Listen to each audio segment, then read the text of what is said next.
Hello दोस्तों, मैं हूं अमरदीप सिंह। आप सभी का स्वागत करता हूं अपने यूट्यूब चैनल सीजीपीएससी नॉलेज में। दोस्तों, जो हमारी आजीविका की क्लास चल रही थी उसमें हम स्व सहायता समूह वाले पार्ट को पढ़ रहे थे। मैंने स्व सहायता समूह के जितने भी क्वेश्चन आपसे पूछे जा सकते हो सब पार्ट मैंने स्व सहायता समूह का कवर कर लिया है। आज से हम जो है जो अपने आजीविका के सिलेबस में आप देखिएगा कृषि, हरित क्रांति, श्वेत क्रांति, ये वाला पार्ट है। वो पार्ट हम आज की क्लास से चालू करने वाले थे, लेकिन यहाँ पर कुछ डाउट जो है मेरे से लगातार कमेंट में भी पूछे जा रहे थे और स्व सहायता समूह से रिलेटेड, और कुछ डाउट मेरे को व्हाट्सएप भी किए जा रहे थे। तो वो डाउट लगभग सबका एक ही जैसे था, तो उसके लिए मैं नए चैप्टर चालू करने से पहले ये समझता हूं कि जो ये डाउट है उनको पहले क्लियर कर लिया जाए, तभी हम नए चैप्टर में जाएंगे तो अपने को फायदा मिलेगा। तो आज की क्लास में मैं जो डाउट है वो भी क्लियर करूंगा और जो नए चैप्टर चालू होने वाले उसके बारे में भी बताऊंगा। तो डाउट क्या क्या पूछे जा रहे हैं, जैसे कि अगर कोई स्व सहायता समूह बनता है तो वो किस महीने में चक्रीय निधि के लिए पात्र होता है, किस महीने में आपका सामुदायिक निवेश निधि के लिए पात्र होता है, किस महीने में उनको बैंक अकाउंट खोलना है, ये डाउट लगातार मेरे से पूछे जा रहे हैं। ठीक है, इसके अलावा ये पूछा जाता था कि जो स्व सहायता समूह के इनकम जो फंड मिलता है उसके जरिया क्या क्या होता है। इसके अलावा पूछा जाता था कि जो सामुदायिक निवेश निधि है उसका प्रयोग किस किस क्षेत्र में किया जाता है, यानी सामुदायिक निवेश निधि कब जो दिया जाता है, सामुदायिक निवेश निधि किसी भी स्व सहायता समूह को, वो किस काम के लिए उनको दिया जाता है। तो जितने भी ये डाउट मेरे से पूछे जा रहे हैं उनको हम आज की क्लास में क्लियर करेंगे। और इसके बाद जो है देखिए, जो हम अगला चैप्टर पढ़ेंगे वो है हरित क्रांति का। ठीक है, तो हरित क्रांति क्या है, इसके प्रभाव क्या है, ये मैंने 2017 के एडियो में पढ़ाया था, तो उसको मैं यहां पर फिर से पढ़ाऊं तो आपका मेरा भी टाइम वेस्ट है, क्योंकि हरित क्रांति क्या थी वो तो हो चुकी है, उसके प्रभाव क्या हुए वो भी घट चुका है। तो 2017 और 2022 में हरित क्रांति के प्रभाव में तो अंतर नहीं आएगा। तो इसलिए मैं क्या करूंगा कि इस वीडियो के जो आज अपन कर रहे हैं ये हमारा डाउट क्लास के साथ ही साथ में हरित क्रांति और उसके प्रभाव क्या हुए थे ये वीडियो इस वीडियो के साथ में जोड़ दूंगा। और अगली क्लास में जब हम आएंगे तो जो कृषि से रिलेटेड जितनी भी नई योजनाएं चल रही है वो पार्ट को जो है हम कवर करेंगे। तो कृषि से रिलेटेड जितनी भी नई योजना है उसको हम अगली क्लास से चालू कर लेंगे और हरित क्रांति और उसके प्रभाव को मैं इसी वीडियो में जोड़ दूंगा। और कृषि से रिलेटेड आपके जो फंड ऋण जो कृषि क्षेत्र में मिलता है, कृषि मशीनीकरण, उससे रिलेटेड जितने भी नई चीजें हैं उसको मैं अगली क्लास में आपको पढ़ा दूंगा। तो हरित क्रांति में फिर से यहाँ पर कवर नहीं करूंगा कि वो स्वामीनाथन ने लाया था, नॉर्मन बोरलॉग ने लाया था, वो सब हुआ है। ठीक है, वो चेंज हुआ ही नहीं है, तो उसको मैं इसी वीडियो के साथ जोड़ दूंगा। तो अगर आपको ये क्लास अच्छी लगे तो वीडियो को जरूर लाइक कीजिएगा, चैनल को सब्सक्राइब कीजिएगा और ज्यादा से ज्यादा वीडियो को शेयर कीजिएगा। तो चलिए चालू करते हैं हम। सबसे पहला मैं यहाँ पर आपको पूरे टेबल में फॉर्म में बता दे रहा हूं कि स्व सहायता समूह अगर बनता है तो कौन से महीने में क्या चीजें होती हैं। सबसे पहले जब स्व सहायता समूह बनता है तो जब स्व सहायता समूह की पहली मीटिंग होती है, ठीक है, ये मैं बात बता रहा हूं जिसमें सदस्यों की संख्या 20 से कम होती है, यानी सोसाइटी रजिस्ट्री पंजीयन अधिनियम वाला नहीं, जो नॉर्मल एनआरएलएम के अंतर्गत स्व सहायता समूह को जो सहायता मिलती है उसका ही पेपर में पूछा जाता है। और जो 20 से ज्यादा वो हमारे उतना इंपॉर्टेंट नहीं है। क्लियर है, अधिकतर अब 20 से कम वाला ही स्व सहायता समूह पूछा जाता है। ठीक है, तो यहां पर देखिए कि जो आपका फर्स्ट मीटिंग होती है, किसी भी स्व सहायता समूह जब बनता है उसकी फर्स्ट मीटिंग होती है, तो फर्स्ट मीटिंग में जितने भी सदस्य रहते हैं वो अपनी आंतरिक जमा को जमा पे अपने समूह के कोष में जमा करते हैं। ठीक है, तो पहला ये होता है जब फर्स्ट मीटिंग होती है समूह की, तो इंटरनल लेंडिंग आंतरिक जमा जो है समूह के सदस्य अपने समूह के कोष में जमा करते हैं। क्लियर है, तो ये हो गया पहले मीटिंग में क्या होता है। अब देखते हैं जब समूह बनने के 2 महीने बाद, जब समूह को बने हुए 2 महीने हो जाते हैं तब समूह का बैंक अकाउंट खोला जाएगा, सेविंग बैंक अकाउंट ओपनिंग। तो सेविंग बैंक अकाउंट ओपनिंग आपके कोई भी बैंक में या डाकघर में आप जाके खोल सकते हैं, सेविंग अकाउंट होता है। ठीक है, तो याद रखिएगा समूह बनने के 2 महीने के बाद आप सेविंग बैंक अकाउंट ओपनिंग कर सकते हैं और ये बैंक अकाउंट किसके नाम से होगा, समूह के नाम से होगा। क्लियर है, और एक चीज और याद रखिएगा कि यहीं पर उनको समूह को ये बताना पड़ेगा क्योंकि ये भी पूछा जाता है, सेविंग बैंक अकाउंट जब ओपन किया जाता है तो वहां पे बैंक में वहां पे बताना पड़ेगा कि अगर आप किन्हीं भी 3 लोगों का नाम देना पड़ेगा। वो 3 लोग कौन है? अध्यक्ष, सचिव और कोषाध्यक्ष। ये तीनों का नाम वहां पर समूह, ये सेविंग बैंक अकाउंट ओपनिंग करते समय नाम देना पड़ेगा। पहले तो बैंक अकाउंट खोलते समय जितने समूह के सदस्य हैं वो सभी के साइन लगेंगे। समूह के जितने भी सदस्य हैं वो सभी के साइन लगेंगे बैंक अकाउंट खोलते समय। अब ये 3 लोगों का नाम क्यों दिया जा रहा है? ये 3 लोगों का नाम दिया जा रहा है कि समूह से पैसे निकालने, यानी बैंक अकाउंट से पैसे निकालने अगर कोई आएगा तो किसके साइन से बैंक अकाउंट से पैसा निकल सकता है। तो ये मैंने आपको बताया है, या तो आपके अध्यक्ष और सचिव के साइन से निकलेगा, अध्यक्ष या कोषाध्यक्ष के साइन से निकलेगा, या सचिव और कोषाध्यक्ष के साइन से। तो यहाँ पर 3 लोगों का यहाँ पर बता दिया जाएगा कि ये अध्यक्ष है, ये सचिव है, ये कोषाध्यक्ष, इन तीनों में से किसी 2 के साइन से आपका बैंक अकाउंट से पैसा निकल सकता है। ठीक है, तो ये होगा आपके समूह बनने के 2 महीने के, मतलब 2 महीने के अंदर या 2 महीने के बाद आप बोल सकते हैं। तो समूह जब बने हुए 2 महीने हो जाते हैं तब ये वाला स्टेज आता है।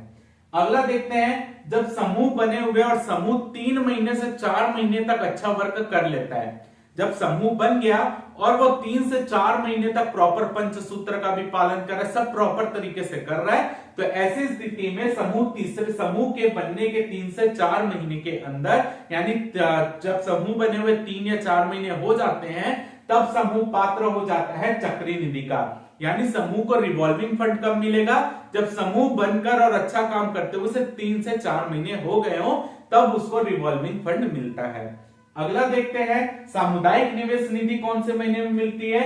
जब समूह बन जाता है और समूह बन के 6 से 8 महीने वो अच्छा काम कर लेता है, या 6 से 8 महीने प्रॉपर वर्क करता रहता है समूह, तब वो सामुदायिक निवेश निधि यानी आपका CIF, ठीक है, यानी कम्युनिटी इन्वेस्टमेंट फंड, सामुदायिक निवेश निधि के लिए समूह कब पात्र होता है? जब समूह वर्क करते हुए 6 से 8 महीने हो जाता है तब समूह पात्र होता है कम्युनिटी इन्वेस्ट फंड का, यानी सामुदायिक निवेश निधि का। अगला देखते हैं कि समूह को बैंक से ऋण लेना कब प्रारंभ होता है। यानी समूह, जैसे हम बताएं कि समूह बैंकों से भी ऋण ले सकते हैं, ठीक है, कितना बैंक उसको ऋण दे सकता है समूह को? उसकी जो टोटल उसकी जितनी निधि है समूह की उससे 4 गुना तक, ठीक है, यानी समूह की जितनी निधि है, जितना उन्होंने पैसा जमा किया है उससे 4 गुना तक बैंक ऋण दे सकता है, ये हमने पढ़ा हुआ है। तो बैंक कब ऋण दे सकता है? जब समूह 6 से 12 महीने, यानी 6 से 12 महीने, हो सकता है कि 6 महीने तक समूह ने प्रॉपर काम किया तो 6 महीने बाद ही उसको ऋण मिलना प्रारंभ हो सकता है, ठीक है। लेकिन समूह अगर हो सकता है कि उसको काम करते अभी 6 महीने प्रॉपर काम नहीं कर पा रहा है तो 8 महीने बाद वो मिलेगा। यानी समूह बनने के 6 से 12 महीने के बीच में समूह बैंक ऋण लेने के लिए पात्र हो जाता है। क्लियर है? तो याद रखिएगा ये पूरा स्टेज है कि पहली मीटिंग होगी तो आंतरिक जमा होती है, 2 मंथ का समूह बन जाता है तो वो बैंक में अकाउंट खोल सकता है, तीसरे से चौथे महीने में चक्री निधि मिलने के पात्र हो जाता है, 6वें से 8वें महीने में सामुदायिक निवेश निधि मिलने के लिए पात्र हो जाता है, और 6वें से 12वें महीने के बीच वो समूह बैंक ऋण लेने के लिए भी पात्र हो जाता है, यानी बैंक क्रेडिट या बैंक लोन लेने के लिए वो पात्र है। क्लियर है? तो ये आपके डाउट इसमें क्लियर हो गए होंगे, जो भी आपके डाउट थे। अब यहाँ पर है sources of fund for self help group, यानी स्व सहायता समूह को फंड प्राप्त होने के तरीके क्या क्या है। पहला तरीका है मेंबर सेविंग्स, यानी समूह की जो भी आय हो रही है उस आय में से सभी लोग अपने में लाभ को बांट लेते हैं। उस लाभ को बांटने के बाद जो समूह के सदस्यों की बचत होती है उस बचत को समूह के सदस्य जमा करते हैं समूह के कोष में। तो जो मेंबर सेविंग है वो स्व सहायता समूह की आय का पहला साधन है। सेकंड है इंटरेस्ट। अब समूह के जो सदस्य हैं वो अपने ही सदस्यों को आंतरिक उधार देते हैं, ठीक है। जब सदस्य को जरूरत पड़ती है तो समूह अपनी ही निधि से जो जमा है उसी निधि से समूह के सदस्यों को ऋण देता है, और वो अपना ऋण लौटाते समय कुछ ब्याज भी लौटाता है, तो वही बोला जा रहा है इंटरेस्ट समूह की आय का साधन। तीसरा है फंड्स फ्रॉम फेडरेशन, जो आपको जो विभिन्न संगठनों से आपको आय प्राप्त होती है, जैसे कि आपका जो संकुल स्त्री संगठन, ग्राम संगठन, ये भी तो आपको निधि प्रोवाइड कराते हैं, चक्री निधि, आपका CIF सामुदायिक निवेश निधि, आपदा कोष, ये सब भी तो ये प्रोवाइड होता ही है, तो ये भी समूह की आय का एक सोर्स हो गया। अगला है बैंक लोन। जैसे मैंने बताया बैंक से ऋण लेना, समूह 6 से 12 महीने के बीच बैंक ऋण के लिए पात्र होता है, तो बैंकों से जो ऋण मिलता है वो भी स्व सहायता समूह की आय का साधन है। तो आप ये जो है, ये है आपका मेन समूह के इनकम ऑफ सोर्सेस। ठीक है, समूह के आय का जो इनकम का सोर्स है वो ये है। क्लियर है? तो जो भी डाउट पूछ रहा था, ये मैंने पहले बताया हुआ सब चीज, लेकिन तब भी मेरे से कुछ को डाउट आया, तो कोई आपको डाउट नहीं रहना चाहिए, इसलिए मैं आपको ये फिर से बता रहा हूं कि आपका ये डाउट नहीं रहना चाहिए। कई लोग पूछते हैं सर समूह का आय का क्या साधन है, ठीक है, तो मैं उसको बार बार बताता हूँ, ये चीज कवर है पहले से, तो इस बार क्योंकि मैं अलग अलग तरीके से अलग अलग बार बताऊं तो आपको डाउट ना हो, इसलिए एक ही बार में पूरे तरीके से एक ही चीज में समझा दिया हूँ। अब आपको इसमें डाउट नहीं होना चाहिए। अगला डाउट ये होता है, जैसे मैंने बताया कि कम्युनिटी इन्वेस्टमेंट फंड, तो सामुदायिक निवेश निधि जो होती है वो किस लिए प्रयोग में होती है, ये भी मैंने आपको क्लास के पहले में बताया था, लेकिन तब भी डाउट होता है। तो कम्युनिटी इन्वेस्टमेंट फंड, जैसे मैं उस समय आपदा कोष आप लोगों को अलग बताया था, आपदा कोष भी एक प्रकार का कम्युनिटी इन्वेस्टमेंट फंड के अंतर्गत ही आता है, लेकिन उसका प्रयोग तभी किया जाता है जब समूह का जो सदस्य कोई सफर कर रहा हो, यानी कोई आपदा, यानी मान लेते हैं उसको इमरजेंसी आ गई, उसके घर में कोई बीमार पड़ गया है, या आप बोल लीजिए उसके घर में कोई बीमार पड़ गया है, खाने की कमी हो गई है, तब उसको ये फंड की जरूरत पड़ेगी ना उस सदस्य को। तो ये आपका जो आपदा कोष रहता है सदस्यों के मतलब समूह के पास रहता है पहले से, ये उनको ग्राम संगठन, संकुल स्त्री संगठन से मिला रहता है कोष के रूप में पैसा। तो अगर कोई सदस्य को घर में पैसों की जरूरत पड़ गई है, जैसे कि या आपको एकदम खाद्यान्न की जरूरत पड़ गई है और उसके पास पैसा नहीं है, तो ऐसे समय में आपदा कोष से इमरजेंसी ही नाम है, ठीक है, तो इससे तुरंत पैसा मिल जाता है। तो वही चीजें मैं आपको समझा दे रहा हूं। फंड्स फॉर फ्रॉम फेडरेशन, यानी संगठनों से जो हमको फंड प्राप्त हो रहे हैं वो कौन कौन से हैं। पहला रिवॉल्विंग फंड, चक्री निधि, आपको पता है 15,000 रुपए मिलता है, ये सब चीज मैंने बताया हुआ, तो फिर से यहाँ पर नहीं बताऊंगा क्योंकि इसमें डाउट भी नहीं है। जो सेकंड है वो है कम्युनिटी इन्वेस्टमेंट फंड, सामुदायिक निवेश निधि। तो सामुदायिक निवेश निधि के अंतर्गत क्या क्या चीजें के लिए सामुदायिक निवेश निधि दी जाती है वो बता रहा हूं। पहला है सीड कैपिटल, यानी प्रारंभिक पूंजी। किसी भी समूह को, जैसे कि अगर समूह काम करने उसको 6 से 8 महीने हो जाते हैं, तो ये चक्री निधि, ये सब क्या होता है, समूह की जो दैनिक जरूरतें होती है उसको पूरा करने के लिए सब निधियां दी जाती है।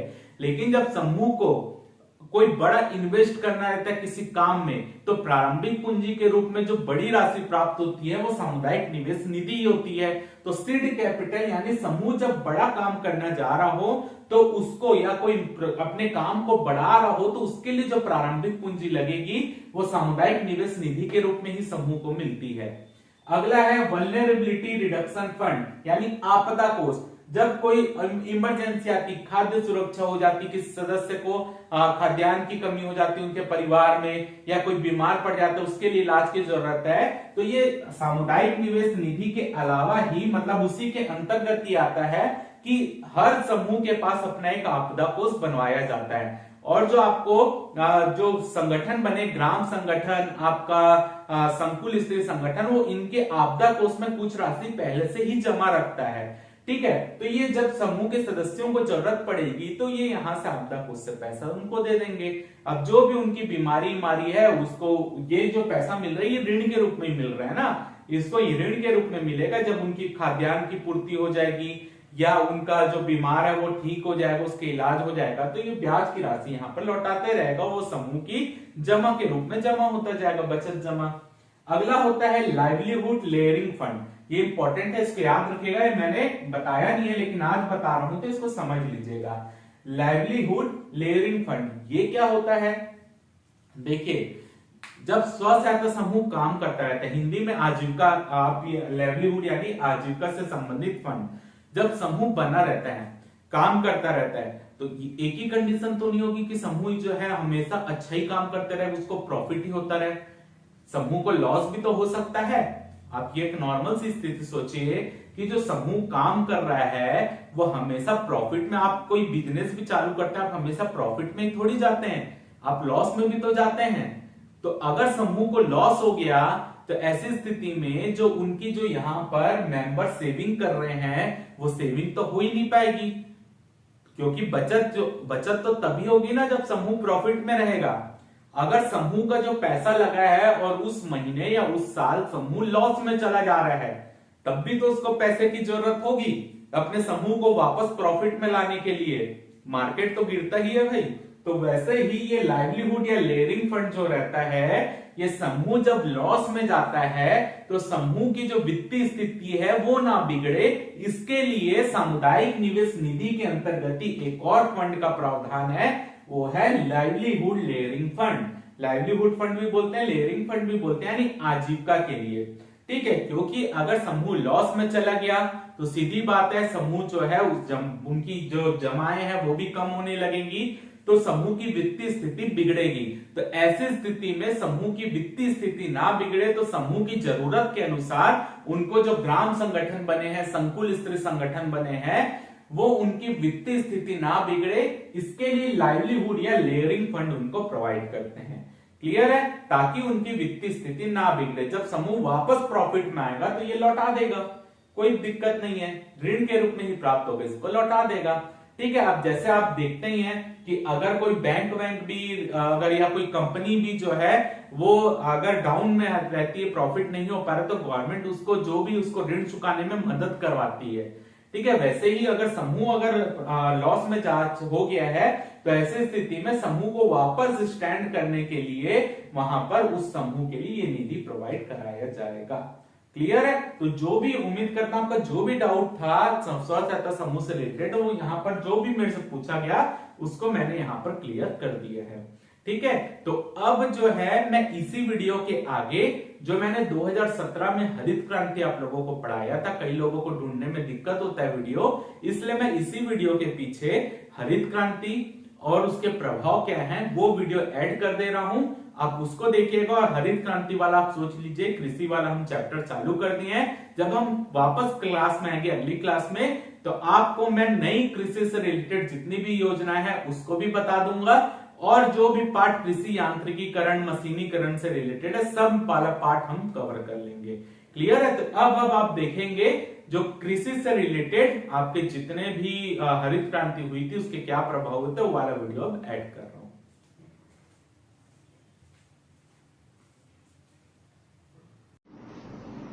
हेलो दोस्तों, मैं हूं अमरदीप सिंह, आप सभी का स्वागत करता हूं अपने यूट्यूब चैनल सीजीपीएससी नॉलेज में। दोस्तों, आज से जो है हम आजीविका का टॉपिक चालू करेंगे। तो आज का जो वीडियो है मुख्य रूप से आजीविका के लिए जो पहला टॉपिक दिया गया है, भारत में कृषि का विकास और हरित क्रांति। तो आज जो हमारा वीडियो उसी के ऊपर बेस है। तो चलिए दोस्तों हम पहले टॉपिक चालू करते हैं। तो दोस्तों, हम जैसा कि हम सभी जानते हैं कि जो भारत है उसकी लगभग बोला जाए तो 70 से 75% जनसंख्या जो है वो गांव में निवास करती है, और गांव में निवास करने के कारण जो वहाँ के लोग हैं उनकी आय का प्रमुख सोर्स जो होता है वो कृषि ही होता है। तो इसलिए जो है कृषि को भारतीय अर्थव्यवस्था की रीढ़ भी कहा जाता है। तो भारत में जो है शुरुआती दौर से जब भारत आजाद हुआ तो भारत की अर्थव्यवस्था मुख्य रूप से कृषि प्रधान ही थी। तो कृषि को, क्योंकि हमारे अधिकतर से अधिकतर लोग रोजगार में कृषि के कारण ही है, कृषि यानी कृषि में ही रोजगार है उनको मिलता है, तो कृषि को बढ़ावा देने के लिए भारत में जो है हरित क्रांति की शुरुआत की गई। तो उसको चालू करने, हरित क्रांति का जो टॉपिक है उसको चालू करने से पहले हम ये देख लेते हैं कि भारत की कृषि का जो है अर्थव्यवस्था में क्या क्या महत्व होता है।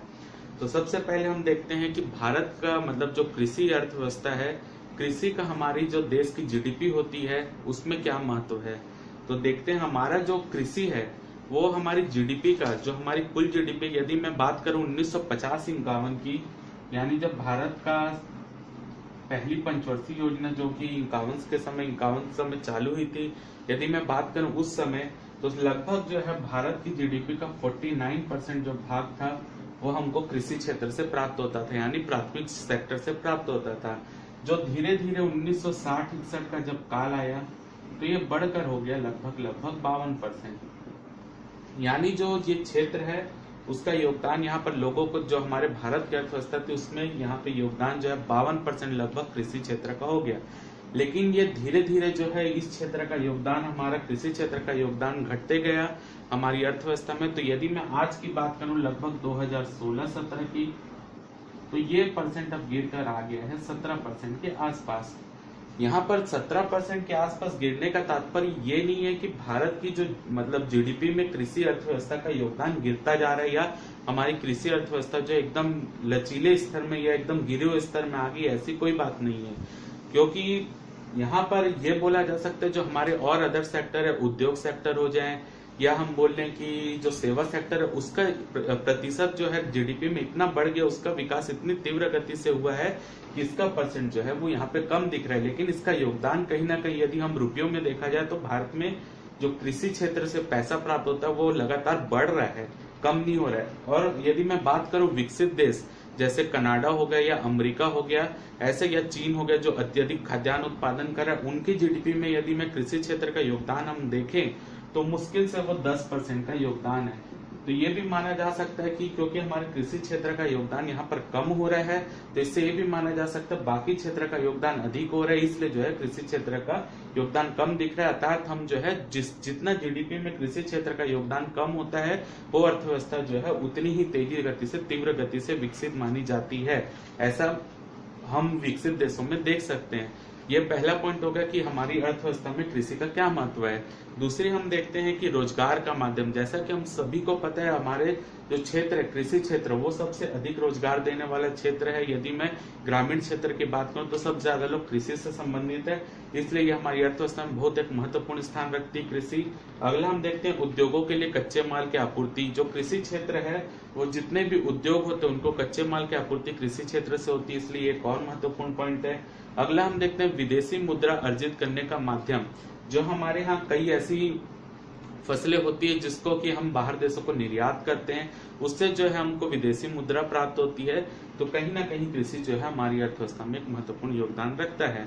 तो ऐसी क्या स्थिति उत्पन्न हो गई कि भारत में हरित क्रांति लाने की क्या आवश्यकता पड़ गई, इसको हम देखते हैं। लगभग जब हमारे यहाँ तीसरी पंचवर्षीय योजना चल रही थी, यानी 1960 से 61 से 66 के काल में मतलब जो अपना कार्यकाल चल रहा था 1961 से 66 में, तो वो काल में जो था भारत में एक तो भारत पाकिस्तान युद्ध हुआ था उस समय, तो उस समय बहुत सारी जो भूमियां थी वो खराब हो गई थी, बहुत सारे लोग मारे गए थे।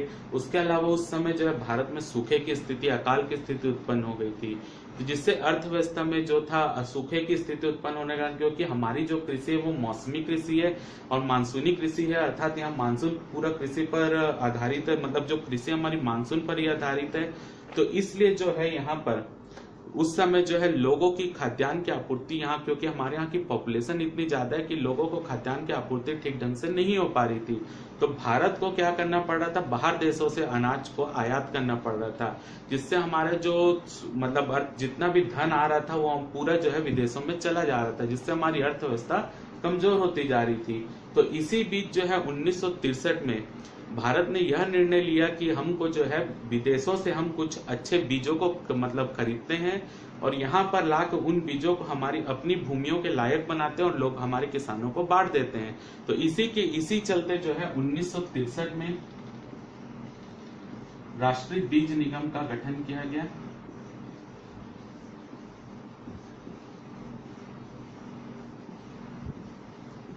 ठीक, ये राष्ट्रीय बीज निगम का गठन जो है 1963 के काल में लगभग किया गया और साथ ही साथ यहाँ पर ये बीज जो है मुख्य रूप से मैक्सिको से मंगाए जा रहे थे।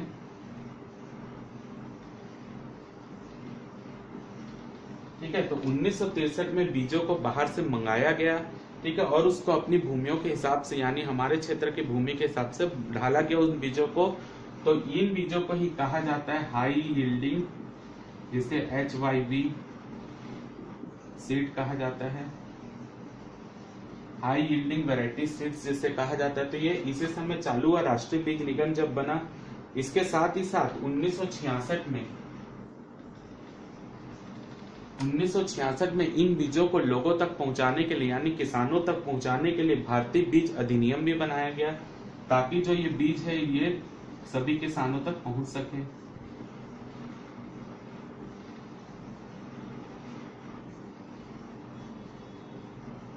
ये भारतीय बीज अधिनियम के तहत ही जो है बीजों को जो है हम किसानों तक यहाँ पे पहुंचाने का कार्य किया गया। तो ये 1963 में ये प्रक्रिया चालू हो गई थी। लेकिन भारत में यदि हरित क्रांति की बात करें तो वो लगभग 1966 से 67 के काल में आई, और 1966 के काल में ही या 1968 के काल में यदि हम देखें तो जो भारत का खाद्यान्न उत्पादन था, जो हरित क्रांति थी, मुख्य रूप से खाद्यान्न उत्पादन को बढ़ावा देने के लिए लाई जा रही थी उन्नत किस्म के बीज के प्रयोग करके।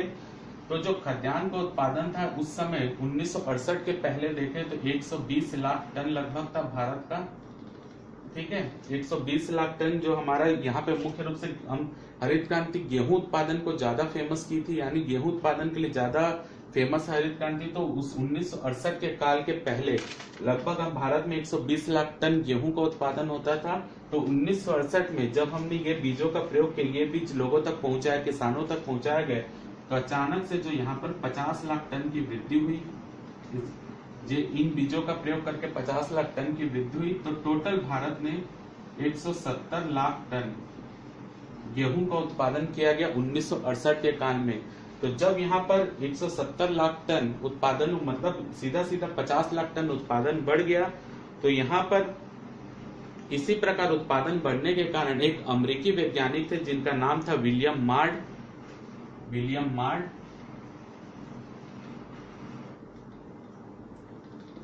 क्योंकि भारत में 50 लाख टन यहाँ पर गेहूं का उत्पादन एकाएक बढ़ा, तो इसलिए जो अमेरिकी वैज्ञानिक थे जिनका नाम था विलियम मार्ड, उन्होंने भारत में 50 लाख टन गेहूं का उत्पादन बढ़ने के कारण इस क्षेत्र को, यानी भारत में, इसे हरित क्रांति की संज्ञा दी। तो यह नाम बहुत इंपॉर्टेंट है, विलियम मार्ड, जिन्होंने भारत में 50 लाख टन गेहूं का उत्पादन बढ़ने पर उसे हरित क्रांति की संज्ञा दे दी। इसके बाद यदि हम आगे बढ़े तो ये उन्नत बीज बनाने का जो श्रेय था, यानी जो ये बीज का ज्यादा से ज्यादा प्रचार जो किया जा रहा था, इन बीजों को जिसने निर्माण किया था उनका नाम था नॉर्मन बोरलॉग, जिनको हरित क्रांति का जनक कहा जाता है। नॉर्मन बोरलॉग, इन्हें हरित क्रांति का जनक कहा जाता है। और नॉर्मन बोरलॉग को यहाँ पर ये इन बीजों के निर्माण के लिए ही 1970 का नोबेल पुरस्कार भी दिया गया। यानी नॉर्मन बोरलॉग जो है उनको हरित क्रांति का जनक कहा जाता है पूरे विश्व में। और यही बात करें भारत के लिए हरित क्रांति का जनक के लिए, तो उनका नाम है स्वामीनाथन। ये दोनों क्वेश्चन बहुत इंपॉर्टेंट है। विश्व में हरित क्रांति का जनक नॉर्मन बोरलॉग, भारत में स्वामीनाथन। भारत में जो क्रांति है उसके हरित क्रांति की संज्ञा दी है विलियम मार्ड ने। इसके अलावा यहाँ पर हम देखें, किसी भी चीज को क्रांति तब कहा जाता है जब किसी चीज में एकाएक ऐसा परिवर्तन आता है कि उसका प्रभाव एक लंबे समय तक रह जाता है, उसको लंबे समय तक उसका प्रभाव दिखता है। तो क्योंकि क्रांति के सामने यहाँ पर हरित लगा हुआ है, तो उसका मतलब यह है कि यहाँ पर कृषि क्षेत्र में इतना तेजी से परिवर्तन आया कि आने वाले समय तक उसका प्रभाव हमारे क्षेत्र में बना रहा। उसी को देखकर ही विलियम मार्ड ने जो है भारत में इसे हरित क्रांति की संज्ञा दी थी। अगर हम बात करें यहाँ पर हरित क्रांति के प्रभाव की, यानी एक चीज यहाँ पर और मैं बता दूं, यहाँ पर एक बार पीएससी में ये क्वेश्चन आया था कि HY सीड्स के उत्पादनकर्ता यानी बनाने वाले कौन व्यक्ति हैं, तो वो थे नॉर्मन बोरलॉग। तो इसको याद रखिएगा, HYC यानी हाई यील्डिंग वैरायटी सीड्स के उत्पादन करते या बनाने वाले जो थे वो नॉर्मन बोरलॉग थे। इसके बाद हम देखते हैं कि हरित क्रांति का हमारे क्षेत्र में प्रभाव क्या रहा। तो हरित क्रांति का प्रभाव को हम तीन प्रकार से बांटेंगे। पहला हम देखेंगे आर्थिक प्रभाव, उसके बाद देखेंगे हम सामाजिक प्रभाव, और उसके बाद देखेंगे पर्यावरणीय प्रभाव। तो आर्थिक प्रभाव में देखते हैं तो उत्पादन में कहीं ना कहीं वृद्धि हुई, या आर्थिक प्रभाव में आएगा क्योंकि गेहूं का उत्पादन बहुत तेजी गति से बढ़ा। इसके बाद जो है कृषि में आधुनिक तकनीक का प्रयोग होने लगा, यानी कृषि में आधुनिक तकनीक यानी HY सीड्स का उसमें प्रयोग हुआ, यानी अच्छे किस्म के बीज का प्रयोग होने लगा। उसके साथ साथ कृषि में उर्वरकों का प्रयोग होने लगा, साथ साथ कीटनाशकों का प्रयोग होने लगा। तो ये आर्थिक प्रभाव में उसका प्रयोग होने के कारण जो है कृषि के उत्पादन में वृद्धि हुई, ये आर्थिक प्रभाव में आए। तीसरा हम देखते हैं जो हरित क्रांति लाई गई थी वो मुख्य रूप से किस क्षेत्र के लिए लाई गई थी। तो मुख्य रूप से हरित क्रांति जो है गेहूं, धान, साथ ही साथ बाजरा,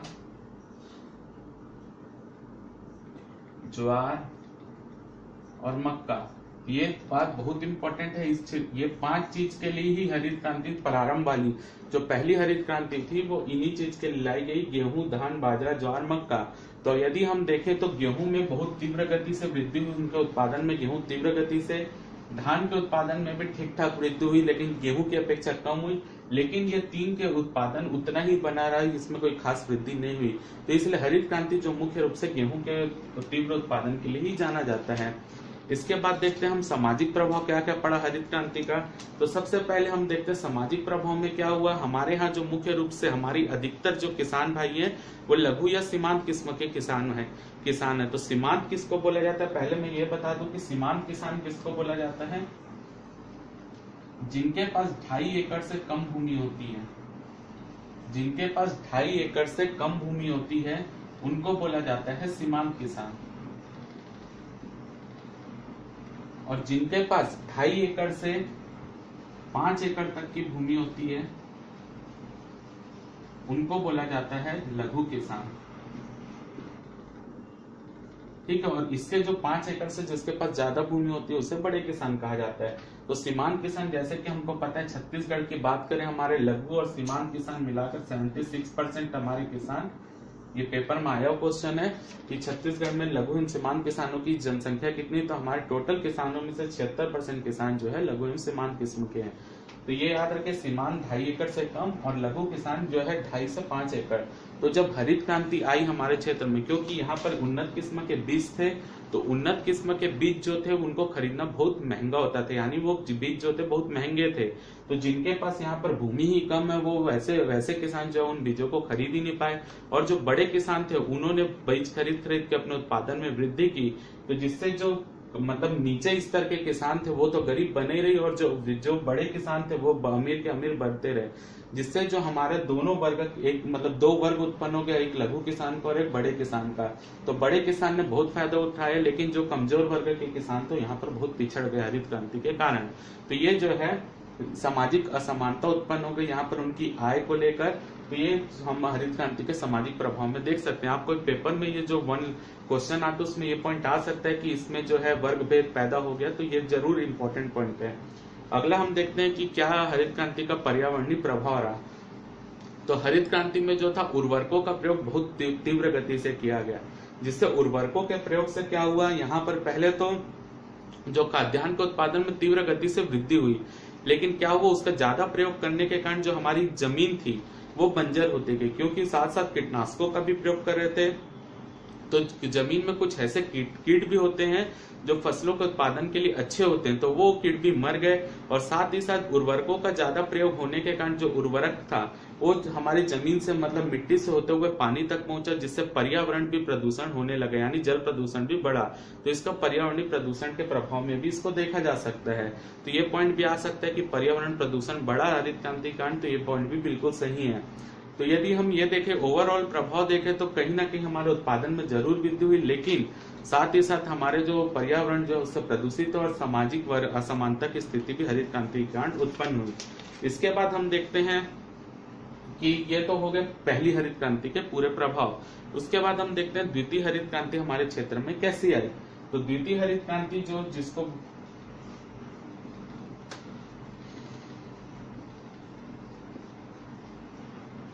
ये हमारे क्षेत्र में द्वितीय हरित क्रांति जो है 12 अप्रैल 2006 से चालू हुई।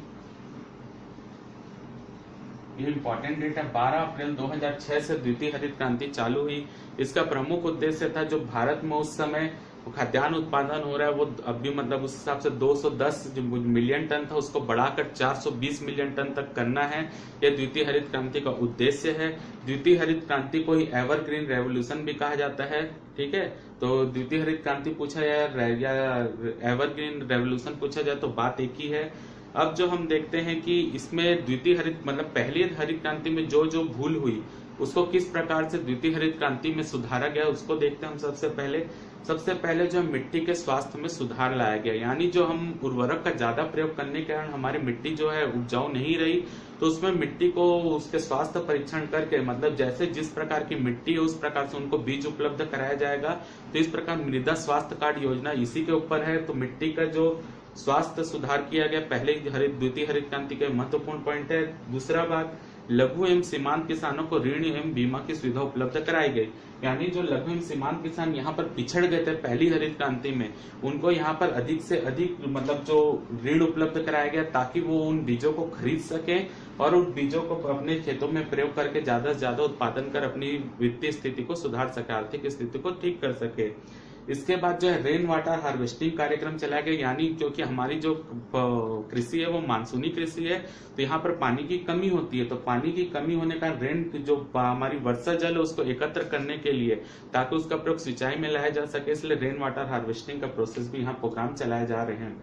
तो ये फर्क लाया गया पहली हरित क्रांति और द्वितीय हरित क्रांति में, जिससे अब जो द्वितीय हरित क्रांति अभी भी चल रही है, एवरग्रीन रेवोल्यूशन जिसको बोला जाता है, तो अब हमारा उद्देश्य है 420 मिलियन टन खाद्यान्न का उत्पादन करने का।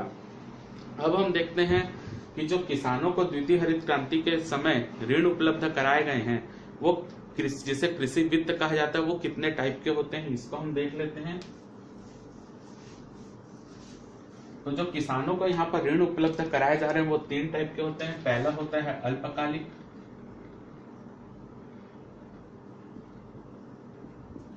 दूसरा होता है मध्यमकालिक या जिसको बोला जाता है मध्यकालीन,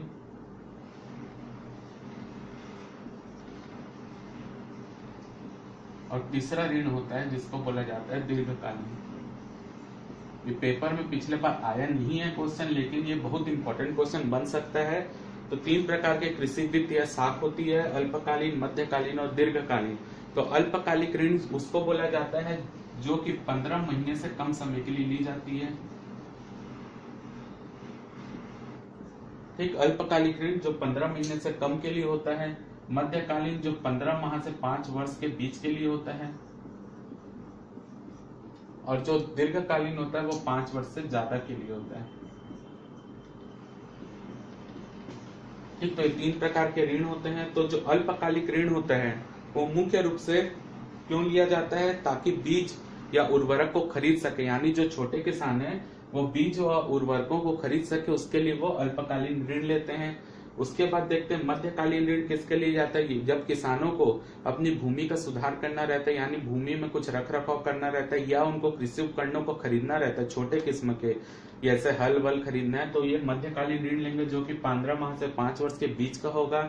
और जब दीर्घकालीन ऋण कब लेंगे, जब बड़े कृषि उपकरण जैसे ट्रैक्टर खरीदना है या कोई अन्य कृषि उपकरण खरीदना है, या पुराने ऋण जो पुराने ऋण लिए हैं उनको चुकाना है, तो उसके लिए जो किसान है वो दीर्घकालीन ऋण लेते हैं। तो ये ऋण जो रहता है वो 3 टाइप के होते हैं, अल्पकालीन, मध्यकालीन और दीर्घकालीन। बहुत अच्छा क्वेश्चन है, पेपर में आ सकता है। इसके बाद देखते हैं कि ये ऋण जो है ये किसानों को उपलब्ध किस तरीके से होता है। तो जो ऋण होता है वो 2 तरीके से किसानों को उपलब्ध होता है, एक होता है संस्थागत ऋण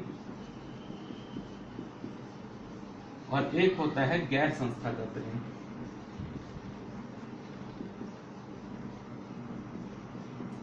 ठीक, संस्थागत ऋण और गैर संस्थागत ऋण। तो संस्थागत ऋण जो होता है, ये संस्थागत ऋण मुख्य रूप से सहकारी जो समितियां होती है, वाणिज्यिक बैंक होते हैं और आपका क्षेत्रीय ग्रामीण बैंक होता है, ये सब जो रहता है वो संस्थागत ऋण के अंतर्गत आता है। कौन कौन सी सहकारी समितियां, संस्था और वाणिज्यिक बैंक हो गया, या आप समझ लीजिए क्षेत्रीय ग्रामीण बैंक की जो स्थापना की गई है, ये सब जो है संस्थागत ऋण के अंतर्गत आता है। तो जो संस्थागत ऋण है, जो हमारे यहाँ जो टोटल किसान ऋण लेते हैं, संस्थागत ऋण टोटल ऋण का 65% है। यानी यहाँ पर जो किसान अधिकतर जो है अभी संस्थागत ऋण को लेना प्रीफर करते हैं। उसके बाद गैर संस्थागत ऋण को देखें तो ये टोटल का जो है ये 35% है।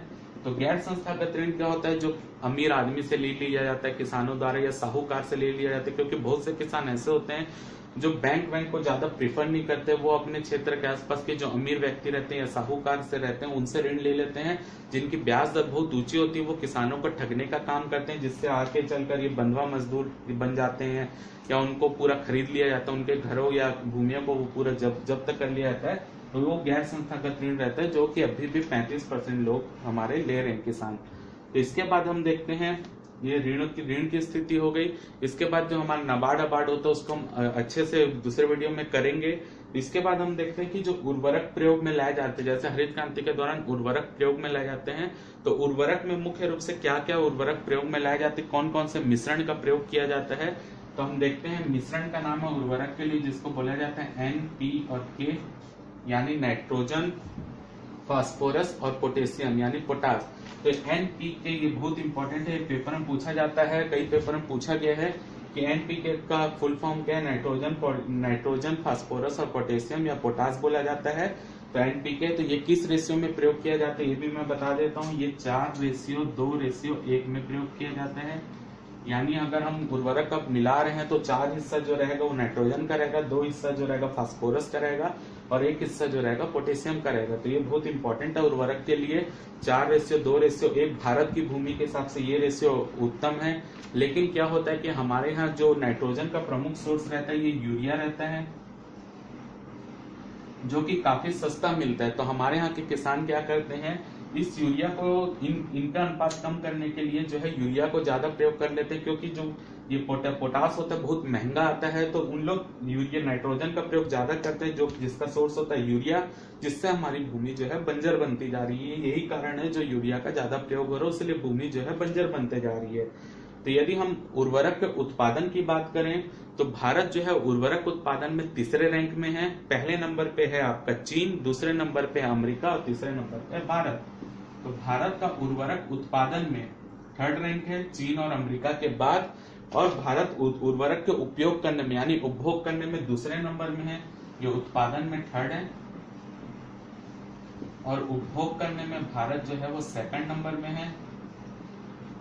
ठीक, उर्वरक को उपभोग करने में भारत सेकंड नंबर में, फर्स्ट नंबर पे है चीन। तो ये बहुत इंपॉर्टेंट है, भारत उर्वरक के उत्पादन में थर्ड है और उपभोग में सेकंड नंबर में है।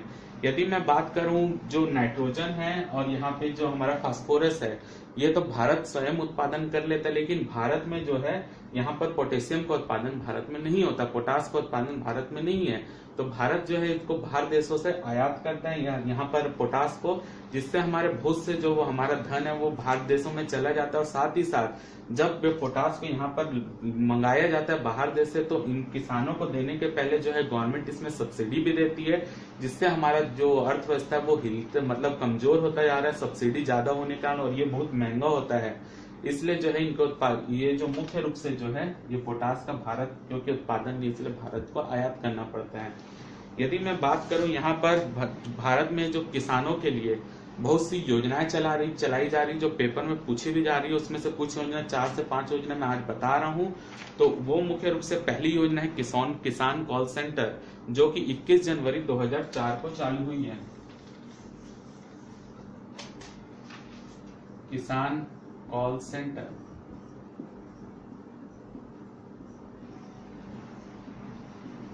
तो किसान कॉल सेंटर जो है मुख्य रूप से ये 21 जनवरी 2004 को चालू हुई है।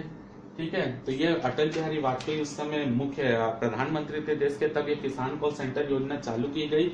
इसका चालू करने का उद्देश्य यदि किसानों को अपनी खेती के बारे में या खेत के बारे में या बीजों के बारे में कोई भी जानकारी प्राप्त करना है तो यहाँ किसान कॉल सेंटर में फोन करेंगे तो और उनको पूरा बताया जाएगा कि कौन से बीज अच्छे हैं, उनको किस प्रकार से कृषि करनी है, जो भी यहाँ पर किसान कॉल सेंटर में किसानों की मदद की जाती है। तो इसका टोल फ्री नंबर है वो लिख लीजिए 1800 180 1551।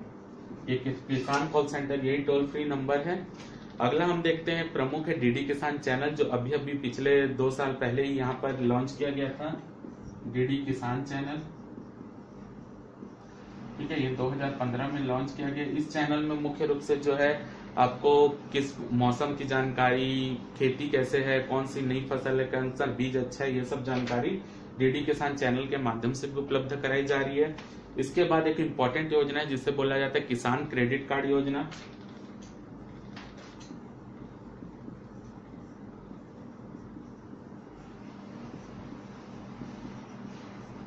ये योजना मुख्य रूप से 1998 में चालू हुई है, अगस्त 1998 में।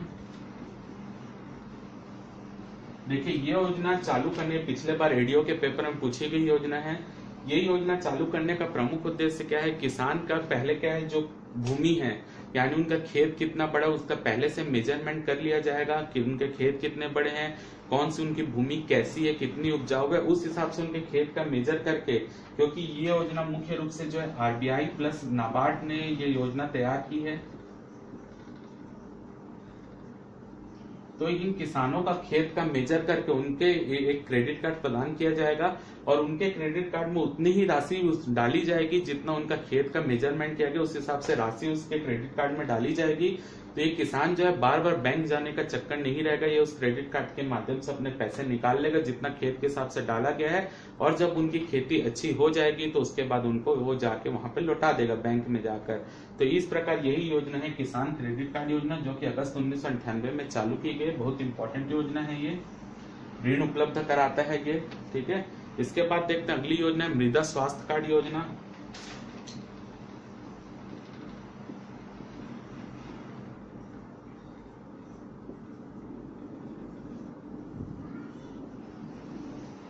जो कि 11वीं पंचवर्षीय 5 ईयर प्लान के दौरान चालू हुई है। किसान का मृदा स्वास्थ्य कार्ड योजना यह है कि पहले से उनकी भूमि की मिट्टी की जांच कर ली जाएगी, किस प्रकार की वहां की मिट्टी है उनकी। तो ये जांच जो होगी हर 3 साल बाद जो है इनको, जो सरकार जो है 3 साल बाद हर बार मतलब 3 साल के अंतराल में इनकी भूमि की जांच करेगी और उनको एक स्वास्थ्य कार्ड जारी करेगी और उसमें बताएगी कि आपको किस प्रकार का अपनी भूमि के हिसाब से किस प्रकार के उर्वरकों का प्रयोग करना है, किस प्रकार के बीजों का प्रयोग करना है। तो ये जांच जो है हर 3 साल में होगी और उसके लिए जो गवर्नमेंट रहेगी वो स्वास्थ्य कार्ड जारी करेगी और उस हिसाब से ही भूमि में उस प्रकार के बीजों का प्रयोग किया जाएगा। तो दोस्तों आज के वीडियो में जो था अपना टॉपिक हरित क्रांति और उसके प्रभाव वो कंप्लीट होता है। अगले वीडियो में हम श्वेत क्रांति और साथ ही साथ कृषि यांत्रिकरण और अन्य योजना जो है किसानों के लिए वो उसको हम देखेंगे, और साथ ही साथ छत्तीसगढ़ में भी किसानों की क्या स्थिति है उसको भी अगले वीडियो में हम देखेंगे।